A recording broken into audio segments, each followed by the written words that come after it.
Baik, assalamualaikum warahmatullahi wabarakatuh. Saya di sini Muhammad Thorik Al-Mosibi dengan NIM 21010101013 ingin menjelaskan tentang sejarah Islam Indonesia. Baik, selanjutnya yaitu yang pertama, teori masuknya Islam ke Indonesia. Teori masuknya Islam ke Indonesia ini ada 4. Yang pertama adalah Gujarat, yaitu abad ke-13 Masehi. Yang kedua Mekah abad ke-7 atau ke-8 Masehi. Yang ketiga ada Cina abad ke-13 Masehi. Yang keempat ada Persia abad ke-9 Masehi. Selanjutnya yaitu kerajaan bercorak Islam di daerah Maluku. Langsung saja kita kerajaan yang bercorak Islam di daerah Maluku. Masuknya Islam di daerah Maluku, yang pertama jalur perdagangan laut, yang kedua cara damai, yang ketiga usaha dari penguasa, yang keempat usaha perawangan atau masyarakat, yang terakhir akhir abad kedua Hijriah, abad ke-8 Masehi. Selanjutnya itu kerajaan yang bercorak Islam di daerah Maluku. Pengaruh Islam telah hadir di Kepulauan Maluku sejak kurun pertama tahun Hijriah. Namun kemungkinan besar bahwa pada masa awal itu Islam hanyalah merupakan agama yang dianut oleh para musafir Muslim yang singgah di perairan dan bandar-bandar penting seperti Ternate, Banda, dan itu. Dalam konteks itu perlu dipertimbangkan pula eksistensi pedagang Muslim yang berdagang sambil menyiarkan agama sekaligus menikah dengan putri-putri lokal untuk kemudian membentuk suatu kesatuan masyarakat Muslim di tempat-tempat yang dikunjungi, terutama di Ternate sebagai pusat perdagangan cengkeh dan Banda sebagai pusat perdagangan pala dan buaya. Selanjutnya yaitu peran Wali Songo dalam penyebaran agama Islam di Pulau Jawa. Yaitu peran Wali Songo dalam penyebaran Islam di Pulau Jawa. Yang pertama adalah tokoh-tokoh Wali Songo. Yang pertama Sunan Ampel atau Raden Rahmat, yang kedua Sunan Bonang atau Mahdum Ibrahim, yang ketiga Sunan Derajat atau Raden Qasim, yang keempat Sunan Kalijaga atau Raden Sahid, yang kelima Sunan Giri, Raden Paku, yang keenam Sunan Kudus, Ja'far Shadiq, yang ketujuh Sunan Muria, Umar Said, yang kedelapan Sunan Gunung Jati, yang kesembilan Sunan Gresik atau Maulana Malik Ibrahim. Pengertian Wali Songo. Wali Songo adalah sebuah dewan dakwah mubalik, organisasi ulama dalam bentuk lembaga dakwah para ulama yang berjumlah 9. Peran penting Wali Songo dalam menyebarkan agama Islam pada abad ke-15 di Jawa. Perintis dan mengenal Islam, pejuang penuh, spesialis dan memahami ajaran Islam. Yang keempat, penetrasi Barat di Nusantara serta munculnya kolonialisme dan imperialisme terhadap kerajaan yang bercorak Islam. Faktor pendorong penetrasi Barat. Yang pertama adanya perang salib, yang kedua adanya Renaissance di Eropa, yang keempat ada faktor ekonomi, yang ketiga ada faktor ekonomi. Dampak penetrasi Barat terhadap kerajaan bercorak Islam. Yang pertama, disintegrasi politik dan pemikiran di dunia Islam. Yang kedua, kebangkitan nasionalisme di dunia Islam. Selanjutnya, munculnya kolonialisme dan imperialisme.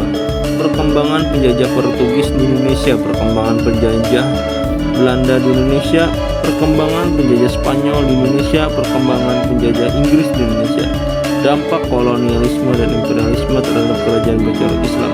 Yang pertama, pengaruh VOC, yang kedua pengaruh Eropa, yang ketiga pengaruh pada politik, yang keempat pengaruh pada ekonomi, yang kelima pengaruh pada sosial. Selanjutnya itu reaksi kerajaan bercorak Islam terhadap kedatangan bangsa Barat di Nusantara. Reaksi kerajaan-kerajaan yang bercorak Islam terhadap kedatangan bangsa Barat di Nusantara adalah: yang pertama, kedatangan bangsa Eropa di Nusantara pada abad ke-16 disambut dengan reaksi beragam oleh kerajaan-kerajaan yang bercorak Islam. Awalnya kedatangan mereka tidak selalu diartikan sebagai ancaman. Beberapa kerajaan bahkan menjalin hubungan baik dengan para pendatang ini, didorong oleh kepentingan politik dan ekonomi. berakhir terjadi penolakan kerajaan-kerajaan Islam di Nusantara terhadap bangsa Barat merupakan respon kompleks yang dipicu oleh faktor politik, ekonomi, dan budaya. Kedatangan bangsa Eropa seperti Portugis, Spanyol, Belanda, dan Inggris pada abad ke-16-17 membawa perubahan besar dan dinamika kekuasaan wilayah ini. Kehadiran mereka sering dianggap sebagai ancaman langsung terhadap kedaulatan dan keamanan kerajaan-kerajaan Islam yang sudah mapan. Dampak kedatangan bangsa Barat bagi kerajaan Islam yaitu kondisi sosial politik, kondisi sosial ekonomi, yang ketiga kondisi pendidikan. Yang keenam, tipologi kerajaan Islam di Nusantara. Pengertian tipologi. Tipologi adalah ilmu atau kegiatan studi atau teori untuk mencari jenis dan klarifikasi sebuah objek dan harus didasari pada variabel-variabel yang terkait mampu menjelaskan sebuah fenomena. Tipologi kerajaan Islam di Nusantara. Tipe penyebaran Islam pada kerajaan di Nusantara: yang pertama melalui jalur perdagangan, yang kedua melalui jalur dakwah bihalal yang dilakukan oleh para bobalik yang merangkap tugas menjadi pedagang, yang ketiga melalui jalur perkawinan, yang keempat melalui jalur pendidikan, yang kelima melalui jalur kultural. Terus kerajaan yang bercorak Islam di daerah Kalimantan dan Sulawesi. Kerajaan di Kalimantan yaitu ada kerajaan Banjar dan kerajaan Kutai, kelanjutan dari kerajaan Daha, terus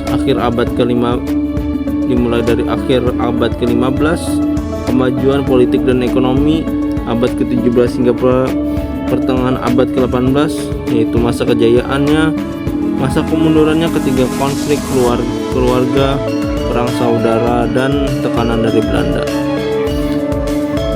Terus kerajaan Kutai berdiri pada abad ke-14 Masehi. Islam masuk pada tahun 1325 sampai 1360. Abad ke-19 ekonomi mengalami mengalami perkembangan. Abad ke-19 Masehi mengalami kemunduran karena tekanan dari Belanda. Selanjutnya yaitu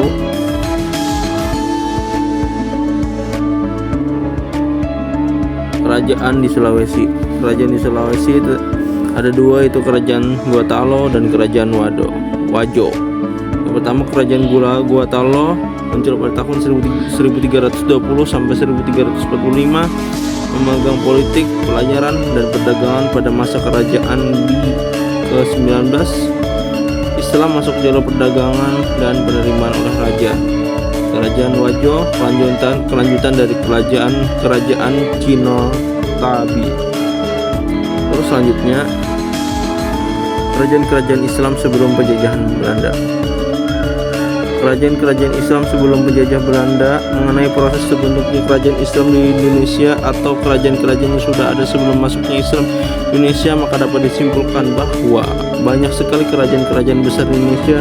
Hingga saat ini pemerintah tersebut mempunyai peran dan pengaruh yang sangat besar dalam pembangunan Nusantara. Pengaruh yang ditinggalkan membawa kemajuan dalam bidang agama, sosial, budaya, politik, dan ekonomi, yang termasuk diantaranya kerajaan-kerajaan tersebut yaitu Kerajaan Samudra Pasai, Kerajaan Aceh Darussalam, Kerajaan Demak, Kerajaan Pajang, dan Kerajaan Mataram. Munculnya aliran tasawuf di dunia Islam.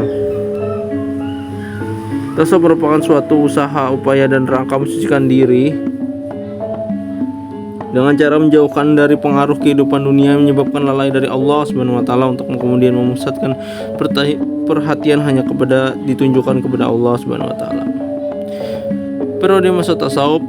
Secara garis besar, perkembangan tasawuf di dunia Islam ini sangat dipengaruhi oleh perkembangan ilmu pengetahuan dan keadaan sosial politik umat Islam saat itu. Sejarah munculnya tasawuf terdiri dari beberapa periode, yaitu periode pertama masa Rasulullah SAW 13 sebelum Hijriah sampai 11 Hijriah.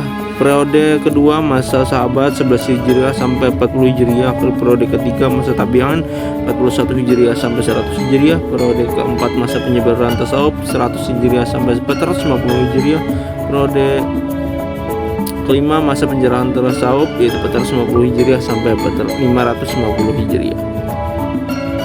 Pembagian ilmu tasawuf. Pembagian ilmu tasawuf secara keseluruhan ilmu tasawuf dapat dikelompokkan menjadi dua, yakni tasawuf ilmi dan tasawuf nadri, yaitu tasawuf yang bersifat teoritis, dan yang kedua ialah tasawuf amali dan tasawuf takbiki, yaitu ajaran tasawuf yang praktis, tidak hanya teori belaka tetapi menurut adanya pengalaman dan rangka mencapai tujuan tasawuf.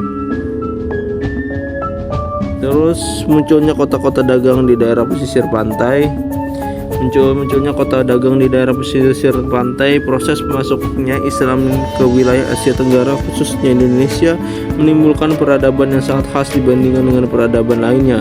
Hal tersebut dikarenakan para pedagang muslim mampu menyampaikan ajaran Islam dengan cara yang apik, sehingga ajaran Islam mampu melebur dengan budaya lokal dan mudah diterima oleh masyarakat Indonesia.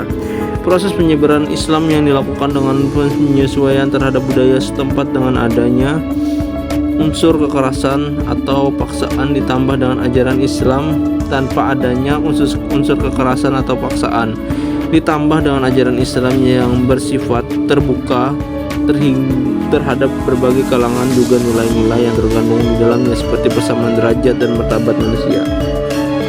Selanjutnya itu kondisi Jazirah Arabia, aspek religi, geografis, ekonomi, sosial, budaya, serta pemerintahan. Aspek religi pra-Islam. Yang pertama, mayoritas penyembah berhala berpusat di Ka'bah. Yang ketiga, berhala paling istimewa adalah Hubal. Yang keempat, berhala sebagai tempat bertanya nasib baik dan buruk. Aspek ekonomi. Perdagangan dan bisnis sebagai sumber ekonomi, berkembangnya industri kain katun dan persenjataan. Aspek sosial dan budaya. Suku dipimpin oleh kepala suku, patriarki, memiliki kebudayaan pada bidang sastra, khususnya syair.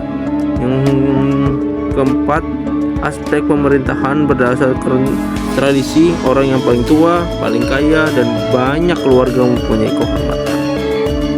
Terakhir, peninggalan bercorak Islam di Indonesia. Peninggalan bercorak Islam di Indonesia sangatlah kaya dan beragam, mencerminkan sejarah panjang dan pengaruh Islam yang mendatang dalam budaya bangsa. Peninggalan bercorak Islam di Indonesia merupakan kekayaan budaya bangsa yang harus dijaga dan dilestarikan. Adapun peninggalan itu ada masjid, keraton, sastra, kaligrafi, seni, gamelan. Peninggalan ini menjadi bukti nyata tentang pengaruh Islam yang mendalam dalam kehidupan masyarakat Indonesia dan memiliki nilai sejarah, budaya, dan agama yang tinggi. Baiklah, mungkin itu saja yang dapat kami sampaikan pada hari ini. Mohon maaf atas segala kehilafannya. Wabillahi taufiq wal hidayah, waridho wal inayah. Assalamualaikum warahmatullahi wabarakatuh.